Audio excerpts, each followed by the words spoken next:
Hindi mo man lang inisip ang mararamdaman ko, Rigor. Ilang gabi ako nag-alala sa'yo tapos ngayon malalaman ko, sa iba ka pala nagpapakaama.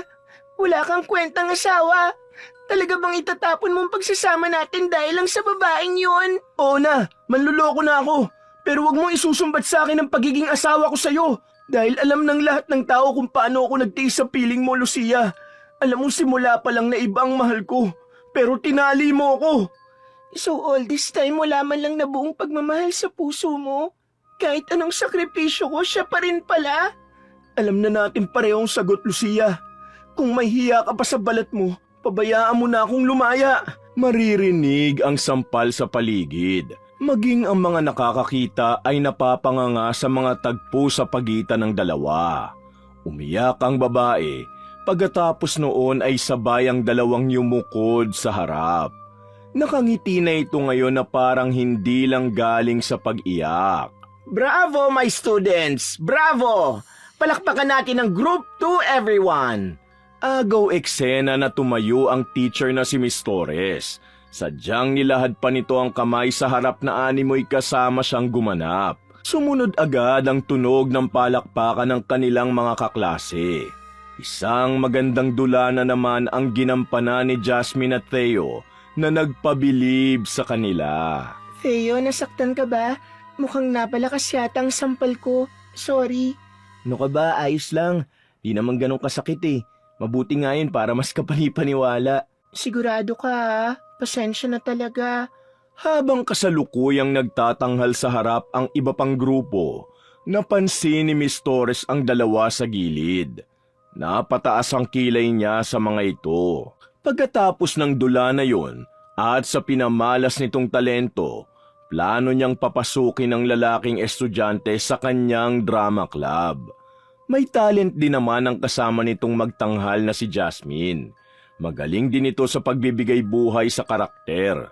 Ngunit pagdating sa itsura, hindi ito pasado sa pamantayan niya. Hindi kasi ito tulad ng mga hawak niyang aktres na may ibubuga ang mukha at nag-aalala siyang pumangit ang kanyang pinaghirapang palabas kapag ito ang naging bida kung sakali. Matapos ang klase, tinawag ni Miss Torres si Theo at bilang malapit na magkaibigan, sabay silang nagpaiwang dalawa ni Jasmine. Dear, may plano ka bang pumasok sa drama club? Naghahanap kami ng male leads ngayon. May talent ka, iho. Sayang naman kung hindi mo maipapakita sa entablado. Wow, talaga po ma'am. Gusto po naming sumali ni Jasmine matagal na. Buti at open na kayo ngayon. Nagagalak pa na nagtinginan ng dalawang magkaibigan. Pangarap kasi nila pareho na magtanghal sa teatro. Ngunit agad ding nawala ang sayang yon sa sunod na sinabi ng guro. Ay, dear, sorry. Para lang sa mga male actors ang posisyon na bukas ngayon. Siguro next time ka na sumali, Jasmine, iha, ha? Marami pa namang chance eh. Sige po, miss. Baka hindi ko pa talaga time ngayon. Good, very good. Ganyan dapat. Kakailanganin mo ng pasensya kapag gusto mong pumasok sa larangan ng sining. Malungkot man sa ganung balita, pinilit pa rin ni Jasmine ang ngumiti. Hindi na kasi bago ito sa kanya. Matagal niya ng pangarap na makapasok kahit man lang bilang support character sa mga dula. Subalit hindi talaga siya natatanggap kahit anong pagsasanay niya sa eksena. Miss Torres, pinatawag ko kayo ngayon para pag-usapan ang nilapit sa akin ng isa sa mga estudyante niyo. Alam mo naman na wala tayong tolerance sa bullying, lalo na kapag galing mismo sa mga guro. Nauna ko nang matanong ang bata. Gusto ko ngayong marinig ang panig mo. Nasa opisina ng principal si Miss Torres, ang isang babaeng estudyante at ang nanay nito. Sumugod kasi ang magulang sa paaralan para sana i-report ang sumbong sa kanya ng anak. Ayon dito, nakalimutan niyang magdala ng inatang sa kanyang art project. Dahil doon, pinasayaw ito ng guro sa klase. At nang hindi sumunod ang bata, pinatayo niya sa labas hanggang sa matapos ang klase niya. Mrs., 3 klase ang hawak ko maliban sa drama club. At bawat grupong yon, may higit 30 estudyante. Sinisikap ko naman na tutukan sila. Pero may mga bata talagang sadyang pasaway. And sir, pasensya na po pero hindi po ganun ang nangyari. Parte po kasi ng klase ko ang pagsayaw sa subject na yun. Hindi ko po pinilit ang bata. Sigurado ka ba, Miss Torres? Ayon sa mga kaklase niya ay ibang nangyari. Parehong-pareho ang salaysay nila sa sinabi ng bata. Grabe naman yan, sir. Halos 25 years na ako rito. Kailan ba ako nagkaroon ng ganitong kaso? Alam ko ang sakop ng trabaho ko at sinubukan ko naman lahat na makakaya ko para sa mga bata. Pero wala naman sigurong perpektong guro. Tao lang din kami. Hindi naman sa ganoon, Miss Torres. Gusto ko lang naayusin ito bago pa lumala. Para lang din sa kapakanan ng estudyante kaya ako naniniguro. Kung may nasabi man ako, dear, pasensya ka na kay teacher, ha? Matanda na kasi ako. Baka kailangan ko na sigurong iwan tong trabaho ko kahit mahal ko pa. Pasensya na talaga, misis. Nanunubig ang matang hinarap ang mag-ina. Hinayaan pa ni Miss Torres na lumatay sa kanyang pisngi ang mga luha bago ito dali-daling punasan. Ang kaninang galit na magulang ng bata, hindi malaman ang susunod na sasabihin. Napabuntong hininga naman ang prinsipal. Ikaw ang may pinal na desisyon dito, Mrs. Kung gusto mo ay ililipat natin ng klase ang anak nyo at bibigyan ng parusa si Miss Torres. Ayos na po sa akin ito ngayong nanghingi na ng dispensa si Miss Torres. Pero susundin ko na rin ang payo nyo. Ipapalipat ko na lang ng section ng anak ko. Ayos lang ba yun sa'yo, anak? Nangingiming tumango naman ang bata. Humingi ulit ng tawad si Miss Torres sa mag-ina. Pagkatapos noon, nakangiting umalis ang guro. Tuwang-tuwa ito dahil isa na namang problema ang nalutas gawa ng pagdadrama niya. Ma'am, may time po ba kayo? May itatanong lang po sana ako. Ano yon, Iha? Bilisan mo at marami pa akong kailangan gawin. Isang buwan na po kasi simula nang makapasok si Teo sa drama club. Magbabaka sakali lang po sana ako kung open po kayo ulit. Tumaas ang kilay ng guro. Tinignan pa nito ng pailalim si Jasmine. Dahil doon, unti-unti nabawasan ang nirereserbang lakas ng loob ng dalaga. Pinaghandaan niya rin ng ilang araw bago lumapit dito. Nakita niya kasi na may mga bagong pasok sa drama club. Kaya naisip niya na ngayon baka makasama siya. Alam mo, Iha, magaling ka naman. Nakikita ko na may talent ka. Kaya lang, hindi lahat ng marunong umakting ay bagay na isabak sa malaking entablado. Ano pong ibig niyong sabihin, ma'am? Huwag mo sanang mamasamain ito, ha? Pero tatapatin na kita, dear. Yung mukha mo, bagay lang sa dula-dulaan sa loob ng classroom. Kapag sa mga malakihang palabas, baka matabunan ka lang. Para din sa itong payo ko, ha? Kaya stay put ka na lang, okay? Napatigalgal si Jasmine dahil sa masasakit na salita ng narinig. Hanggang sa makaalis sa harap niya ang guro, naroon pa rin siya't sinusubukang iproseso ang nangyari. Nawalan siya bigla ng kumpiyansa sa sarili. Ang buong akala niya, nakaligtaan lang ng guro na balitaan siya tungkol sa opening. Yun pala ay buo na ang loob nitong hindi siya papasukin. O anak, bakit parang hindi na kita nakikitang nagpa-practice nitong mga nakaraang araw? Wala na rin naman pong patutunguhan yun, Tay. Siguro magfo-focus na lang po ako sa pag-aaral kesa sumubok pa sa pagtatanghal. Anak, may nangyari ba? Magsumbong ka kay tatay kapag may nang-away sa school, ha? Wala naman pong problema, Tay. Na-realize ko lang po na wala naman ako makukuha kapag pinilit ko pa ang pag-arte. Anong wala? Hindi ko man gaanong maintindihan, anak. Pero nakikita ko ang pagmamahal mo sa ginagawa mo. Ay, kung ano man ang marinig mo sa ibang tao, magtiwala ka lang sa sarili mo, maliwanag. Huwag mong hayaan na kunin nila ang bagay na nakakapagpasaya sa'yo. Yumakap si Jasmine sa ama. Nais niya mang magpahayag ng hinanakit dahil sa sinabi ng kanyang guro. Pinili na lang niyang manahimik dahil ayaw niyang bigyan pa ito ng iintindihin. Kung may tao mang makakaintindi sa sitwasyon niya, yun ay ang ama niya.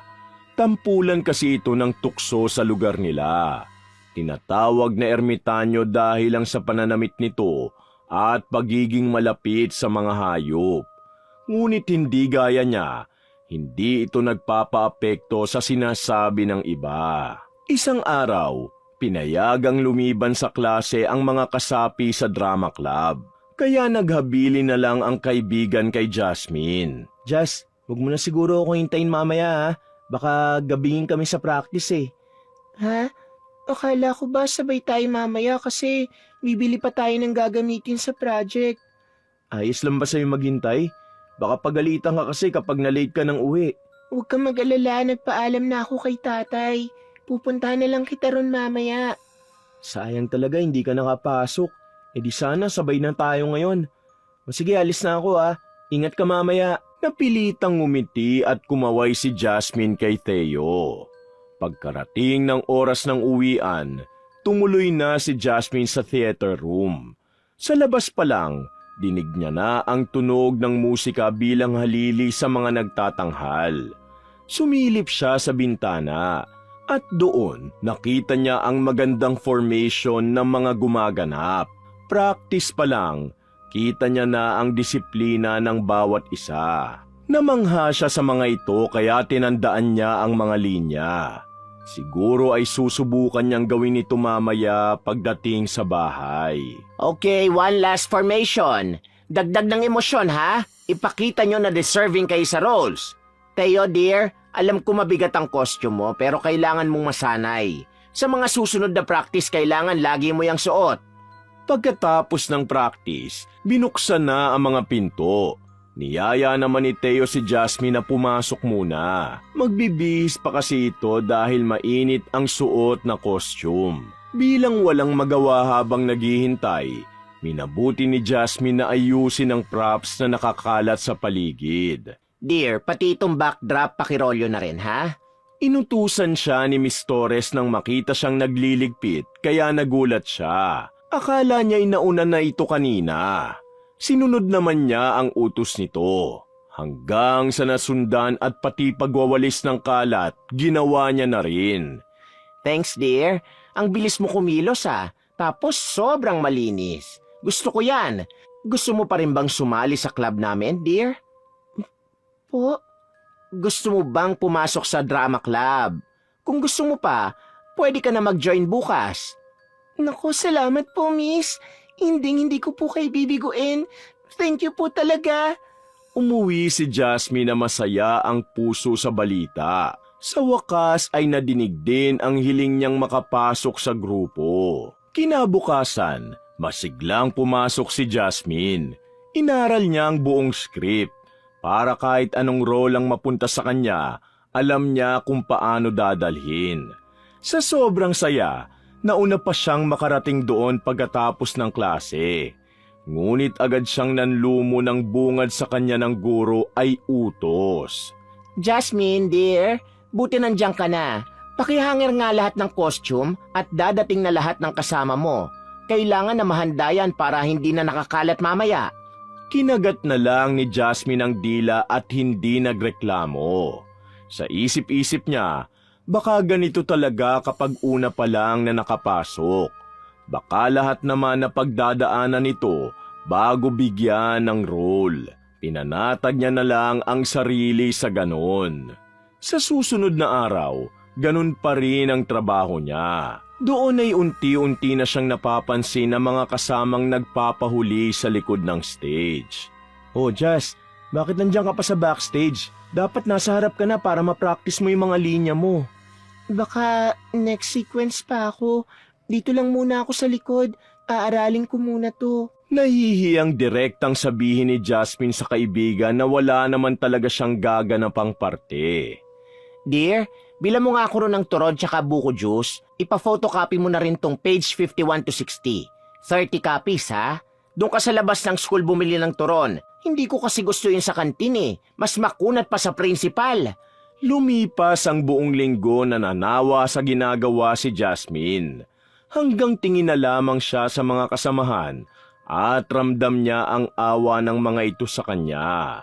Maging ang mga kaklase niyang sumali rin sa drama club, Nagtataka na bakit hindi pa siya nabibigyan ng parte. Isang araw, hindi na siya nakatiis kaya nilapitan niya na ang guro. Miss, baka pwede na po akong makahingi ng role. Natapos ko na pong basahin yung script. Kung pwede po sana, sumubok ako kahit maliit na parte lang. Oh, muntik na pala kita makalimutan, dear. Nawala na sa isip ko. Nasanay na kasi kung ikaw ang all-around dito eh. Anyway, pwede kitang isingit bukas. Pamilyar ka ba sa taga-salaysay? Ganun muna ang gagawin mo, ha? Tingnan natin kung paano ka gaganap doon, okay? 3 linya. Yon ang inatas kay Jasmine sa buong palabas. Siya ang taga-salaysay kung kailan magsisimula, lilipat ng panahon, at magtatapos ang buong ganap. At dahil nga maikli lang ang mga linya, may mga oras pa rin na inuutusan siya ni Miss Torres. Dear, nasa main story pa lang naman ang ginagawa nila ngayon, kaya hindi ka pa papasok sa stage. Pwede ba munang makisuyo ako sa'yo, Iha? Ano po yun? May meeting kasi ako in 10 minutes from now. Kakasisanti ko lang ng kasambahay ko ngayon. Kung pwede sana, pumunta ka sa bahay tapos pakainin mo yung mga aso ko. 3 lang sila, puro Pomeranian, kaya mababait yun. Sige na, dear. Ma'am, hindi ko po kasi alam kung saan ang bahay niyo. Baka mawala po ako. Kilala mo si Ponyo sa labas, di ba? Magpatid ka sa kanya. Alam nun kung nasaan ang bahay ko. Ayos lang ba, Iha? Ayaw man sana ng dalaga, ngunit hindi naman niya kayang tanggihan ng guro. Pagkaabot nito sa kanya ng susi, pinaalis na siya. Agad din niyang nakita si Ponyo na kilalang tricycle driver na naghahatid kay Miss Torres palagi. Pagkarating sa nasabing bahay, binuksan ni Jasmine ang gate gamit ang susing bigay sa kanya. Pagkatunog ng siwang, sumunod ang mga kahol ng aso. Nang makapasok na siya ng tuluyan, sinalubong siya ng mga ito at inamoy. Hindi naman natakot si Jasmine. Sanay kasi siya sa makukulit na alaga. Naku, mukhang gutom na kayo ah. Hintay lang mga bebe at kakain na kayo. Pagkahanap ni Jasmine sa pagkain ng aso, inihanda niya na mga yun. Pagkalapag niya sa 3 kainan, mabilis na nagsisugod ang mga aso. Halatang gutom talaga. Ilalapit niya sana ang inuman nila nang mapansin niyang tuyong-tuyo ang ilalim. Halatang hindi pa nalalagyan ng tubig mula kaninang umaga. Sa lahat ng masamang katangian ni Miss Torres, dito siya nainis. Dahil sa natunghayan, minabuti niyang magpresenta na lang na siya na ang magpapakain sa mga aso sa mga sumunod na araw. Kapag wala siyang pasok, sinisiguro niya rin na puno ang lagayan ng mga ito. Pumayag naman ang guro sa ganong sistema. Ano pat pabor din sa kanya ang libreng serbisyo. Nasaan na si Shyla? Tawagan nyo nga. Ayoko na de-delay ha. Kaya kung ayaw nyo malintikan, bilisan nyo ang paghahanap sa babaeng yon. Sa gitna ng init ng tanghali, maingay na boses ni Miss Torres ang maririnig sa buong hall. Kanina pa kasi nila hinihintay ang bidang gaganap sa palabas. Kanina pa tinatawagan ng mga kasama ito, ngunit wala pa ring sagot ang dalaga. Miss, nakonta ko na po yung phone ni Shyla. Mama niya po ang sumagot. Na-aksidente raw po kaya hindi makakapunta. Pinutol ng guro ang sinabi ni Theo at inagaw ang cellphone nito. Hello, Mrs. Teacher po ito ni Shyla. Talaga po bang hindi siya makakapasok ngayon? Nagpatuloy sa pag-uusap ang dalawang ginang. Narinig nila galing kay Miss Torres na malalaraw ang tama ng nangyari sa paa ng dalaga. Kailangan daw ng ilang linggong pahinga bago ito makapaglakad muli. Pagkatapos ng tawag, tila pagod na napabuntong hininga ang guro. Hindi niya alam ang gagawin, gayong 1 linggo na lang ang natitirang oras para makapaghanda. Nandyan ba ang mga backup para kay Shyla?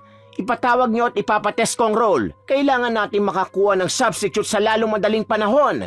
Naging magulo ang buong hall sa mga sumunod na oras. Silang lahat ang napagbuntunan ng galit dahil hindi makuha ng pinatawag na backup ang kailangang karakter. Gulong-gulo na ang buhok ni Miss Torres dahil sa paulit-ulit na pagkamot. Nang magtagpo ang mata nila ni Jasmine, sinenyasan niya ito para lumapit. Wala na akong choice. Ikaw, bagsakan mo kami ng isang scene. Ilagay mo ang sarili mo sa bida, ha? Kailangan kong makita kung paano ka umiyak. Action! Natataranta sa loob-loob si Jasmine. Kahit nanginginig ay pilit niyang tinalasa ng memorya sa pag-alala ng script na matagal niya nang nabasa. Bumuntong hininga muna siya at doon niya sinimulang ilabas ang natutunan. Determinado niyang tinapos ang eksena at nang maabot ang dulo, tahimik lang siyang pinanood ng mga kasama. Maging si Miss Torres, napabilib kung gaano nito kabilis pinaiyak ang sarili. That's good! Very good! Ito ang hinahanap kong drama, people! Iha, ikaw na ang papalit kay Shyla. Aralin mo palalo ang script, ha? At ikaw ang ilalabas ko sa event. Oh, ano pang iniintay nyo? Balik na sa practice! Nagbago ang mga araw ni Jasmine. Ngayon ay masasabi niyang ganap na siyang kasama sa grupo dahil kasama niya na ang lahat ng magtatanghal. Sobrang layo nung nakaraang linggo na pinagkakasya niya lang ang sarili sa munting role. Tay, alauna bukas ang start, ha? Pinag-reserve ko po kayo ng upuan sa gitna. Alam kong ayaw nyo sa harap, eh. Basta manood kayo, ha? Ay, oo naman anak. Siguradong landon ako. Proud ako sa'yo anak. Alam kong gagalingan mo. Salamat, Tay. Hindi rin naman po ako matutuloy dun kung hindi dahil sa suporta nyo. Umpisa pa lang yan, iha. May tiwala akong mas mamamayagpag pa ang karera mo. Sigurado rin ako kung nasan man ang nanay mo. Masaya yun. Araw mismo ng palabas, nakahanda na ang lahat. Kanya-kanyang ayos lahat ng magtatanghal. Pinapakalma rin ni Jasmine ang sarili sa likod ng stage dahil ilang oras na lang ay magsisimula na. Nang hinawi ni Jasmine ang kurtina upang hanapin ang ama, saktong naabutan niyang papasok si Miss Torres. Mukhang aligaga ito. Okay lang po ba kayo, miss? Buti nandyan ka, dear. May kailangan akong sabihin sa'yo. Nandito si Shyla kasama ang mama niya. Magaling na siya. May mga pasasya na kayang takpan ng makeup. Nakakalakad na rin ng medyo maayos. Major sponsor kasi sila ng school kaya naiipit ako ngayon. Kailangan kong tulong mo. Pumintig ang dibdib ni Jasmine at parang masusuka siya sa kutob at pinili niyang magtanong at baka nagkakamali lang siya ng iniisip. Hindi ko po maintindihan. Tungkol po ba saan, ma'am? Hindi ba isang linggo ka palang nagpa-practice? Siguro hirap ka pa ngayon sa pagganap bilang bida. Naisip ko, ibalik mo muna kay Shyla ang role, iha. Pero nakahanda na po ang lahat. Parang unfair naman po yata sa akin kung bigla niyong babawiin, ma'am. Huwag naman po. Mapapahiya po ako. Sa pinakitang pagtangis ni Jasmine, akala niya'y maawa ang ginang. Ngunit parang nainis pa ito. Ang kaninang halos maamong mukha napalitan ng pagkadismaya. Sabi na nga ba't hindi ka bagay sa ganito, iha eh? Pumalatak pa ito at napailing. Sobra ka maramdamin. Akala mo ba ikaw ang kauna-unahang aktres na binago ng last minute? Hindi! Hindi ka espesyal, no? Kaya kung gusto mong manatili sa play, sumunod ka sa role na gagampanan mo ngayong babalik na si Shyla. Nag-umpisa ang palabas ngunit ang inaasahang bida ay nag-iba. Kahit na si Pedrong nakaabang sa anak, nabigla nang makita ito sa gilid ng entablado at walang linyang binigkas. Mula sa damit na parang prinsesang bida, ang suot na nito ay costume para sa props na punong kahoy. Hindi na pinabura ang makeup at basta tinapala ng kayumanghing pintura sa mukha. Hati ang reaksyon ng mga nakakakilalang may alam sa gagampanang role ni Jasmine. May nahabag sa kalagayan niya, ngunit mas lamang ang nagpipigil ng tawa. Bumaba ang kurtina bilang hudyat ng pagtatapos ng palabas. Hudyat din ang pagbuhos ng luha ni Jasmine na kanina pa niya pinipigil. Kailangan matanggal ang gurong yan, sir. Kabastusan ang ginawa niya sa anak ko. Hindi pa sapat na binawian niya ng parte sa play na yan. Pinahiya niya pa sa harap ng maraming tao. Kumalma po tayo. Pag-usapan po natin ang masinsinan ng nangyari. Miss Torres, paano niyo ipapaliwanag ang sarili niyo ngayon? Ilang beses na ito. Mr. Principal, ikinalulungkot kong resulta. Pero wala naman ako magagawa. Kasalanan ko rin na basta na lang ako nagpapasok ng baguhan sa grupo. Baka hindi lang kasi pamilyar ang bata sa kalakaran ng teatro. Hayaan nyo, mga ilang araw, kakalma rin yon.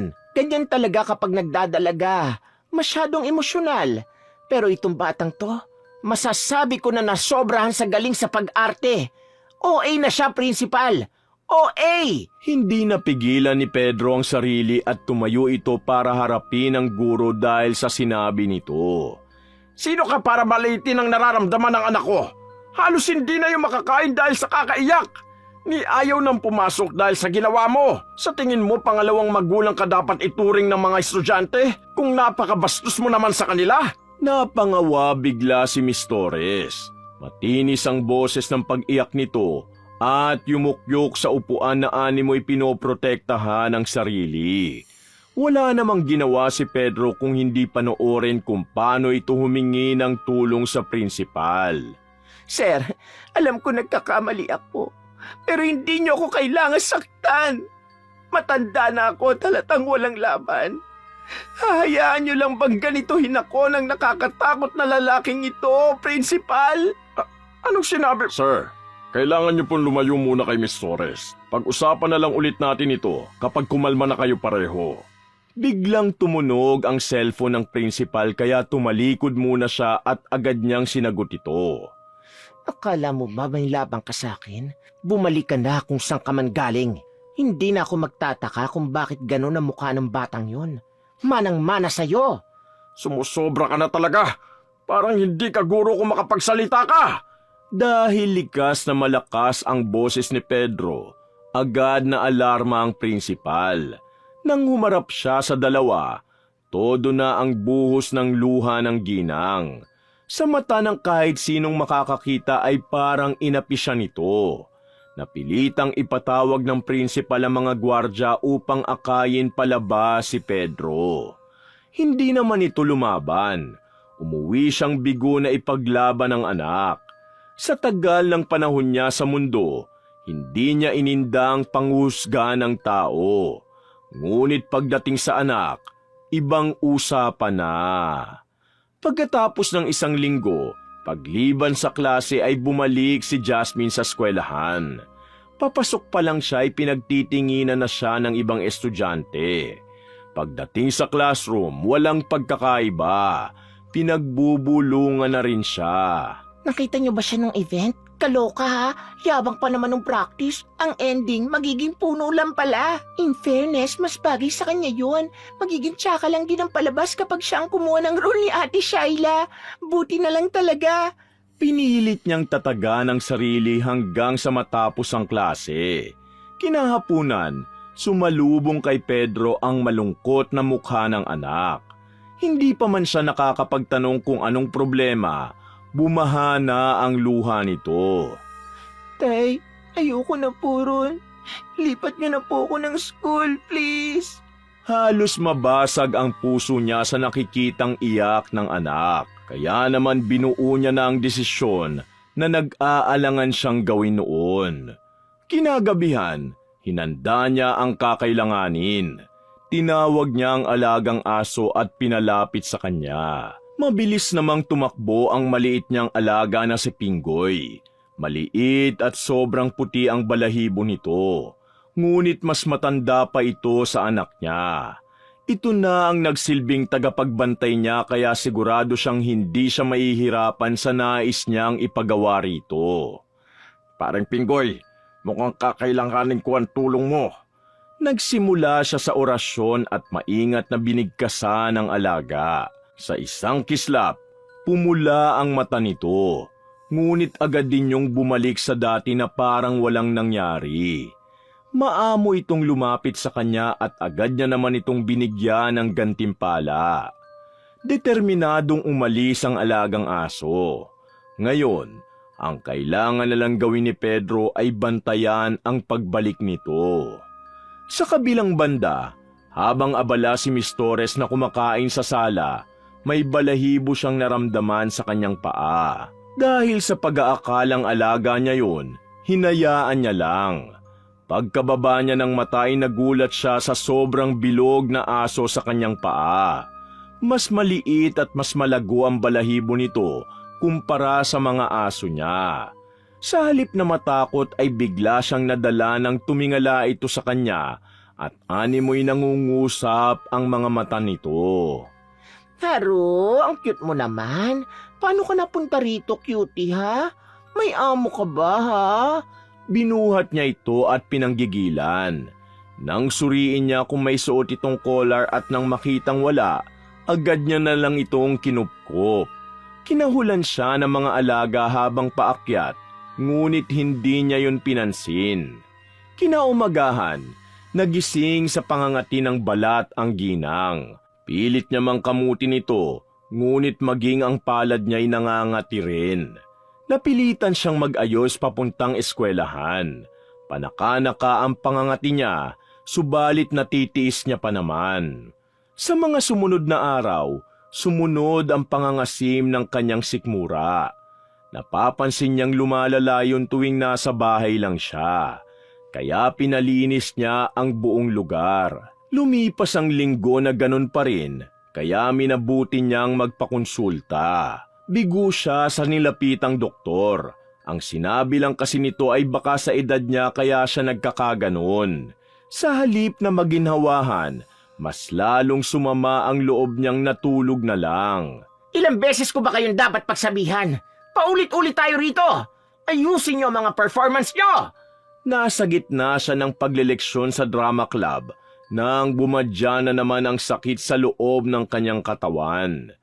Bigla siyang nakarinig ng mga singhap habang takot ang mukha ng mga estudyanteng nakapalibot sa kanya.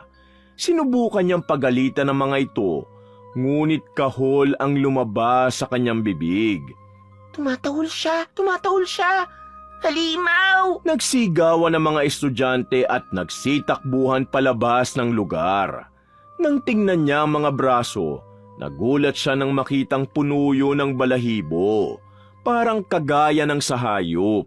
Saktong pagtingala niya, may bumuhos ng tubig sa kanya. Sumisinghap na nagising siya mula sa kakaibang panaginip. Nang kapain niya ang sarili upang masigurong hindi nga siya natubuan ng balahibo, basang balat ang kanyang nadama. Pagkaangat niya ng tingin, nakatumba na ang lagayan niya ng tubig sa kanyang ulunan. Sa tabi nun, ang asong kinupkup niya na pula ang mata at nakatingin sa kanya. Nagimbal siya ngunit agad niya itong sinundan ng lumabas. Nang makarating siya sa dulong parte sa pagtakbo, may pamilyar na taong nakaantabay. Agad na lumapit ang aso sa paanan nito. Nang mamukaan niya, nakilala niyang ito ang sumugod na lalaki na isa sa nagrereklamo sa kanya. Bakit mo ginagawa sa akin to? Wala naman akong atraso sa iyo. Namumuhay ako na maayos. Dahil lang sa letseng hindi pagkakaunawaan, nagawa mong manakit ang matandang walang kalaban-laban? Masaya ka na ba, ha? Hindi mo ako mapapapaniwala sa drama mo, tanda. Kabilib ka rin ano? Hanggang dito magpapanggap ka? Tay, anong ginawa niyo? Agad na lumapit si Jasmine sa dalawang taong magkaharap. Humahangos niyang hinarap ang ama. Huwag ka maniwala sa pagpapanggap ng matandang yan, Jasmine. Sapat na ang ginawa niya para danasin ang katiting na hirap. Jasmine, tulungan mo ako. Nahihibang na ang tatay mo. Sinaktan niya ako, iha. Delikado siya. Hayaan na lang natin siya, tay. Ayoko na dalhin niyo sa konsensya niyo ang mangyayari sa kanya. Hayaan natin pagbayaran niya ang kasalanan sa maayos na paraan. Nakikita mo ba to? Kahit na sobrang sahol ng ugali mo, hindi ka kaya makita ng anak ko nahihirapan. Sana isipin mo to araw-araw hanggang sa pagtulog mo. Kahit labag sa loob, tinanggal ni Pedro ang sumpa sa katawan ng guro. Humupa rin ang orasyong nilagay niya sa alaga, kaya bumalik ang normal na liksi nito at bumalik na sa kanilang bahay. Nahimasmasan man ang guro at tuluyang nakabalik sa kanila. Tangan niya ang emosyon sa mga mata ni Jasmine at huling salita ng lalaki. Tama nga ito. Isang araw, nabalitaan niyang lumipat ng paaralan si Jasmine. Doon niya napagtanto na marahil masahol pa siya sa hayop sa kanyang dinulot na sakit sa dalaga. Mula noon, sinimulan niya ang paglipat ng bahay ng alaga niyang aso sa mas karapat-dapat na pamilya. Hindi kailangan ng mga ito ng among masama ang ugali. Makalipas ang ilang linggo, muling pinatawag si Miss Torres sa opisina ng prinsipal. Ang kaibahan, ngayon ay may kasama itong matataas na opisyal ng departamento. Doon, inihayag ng kasama nilang abogado ang listahan ng lahat ng ginawa niyang mali sa ilang taon niyang pagtuturo. Nawalan siya ng lisensya at tuluyang tinanggal sa trabaho pagkatapos noon. Pinagbayad din siya ng danyo sa mga pamilya ng estudyante na biktima niya.